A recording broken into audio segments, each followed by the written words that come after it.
When the Afghan government fell to the Taliban in August, the U.S. relied on its military and on Qatar to evacuate Americans and Afghans at risk. Nearly 3 months later, Washington and Doha are formalizing a collaboration born out of crisis. Qatar will establish a U.S. interest section within its embassy in Afghanistan to provide certain consular services and monitor the condition and security of U.S. diplomatic facilities in Afghanistan. The second agreement formalizes our partnership with Qatar to facilitate the travel of Afghans with U.S. special immigrant visas.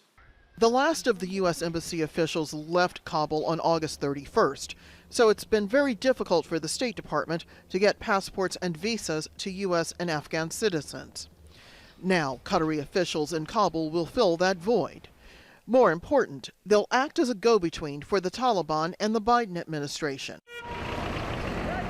The Qatari foreign minister says the agreement will help advance another U.S.-Qatar priority, supporting the Afghan people, especially when it comes to human rights. We believe engaging with Taliban, since they are in power right now, is very important for us to ensure that our facilitation for humanitarian assistance is moving smoothly, and also encouraging them and urging them all the time to stand up to their commitments and their pledges for the international community.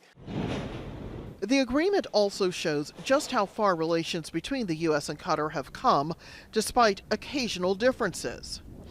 After nearly 50 years of diplomatic ties, the Trump administration backed the GCC blockade against Doha, imposed in June 2017.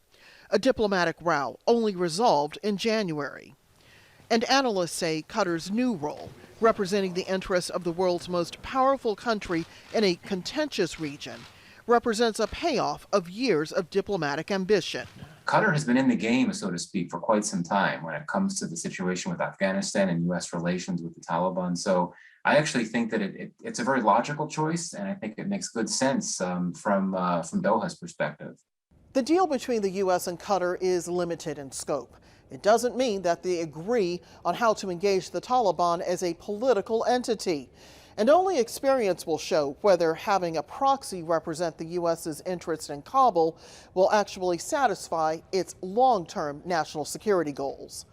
Rosiland, Al Jazeera, the State Department.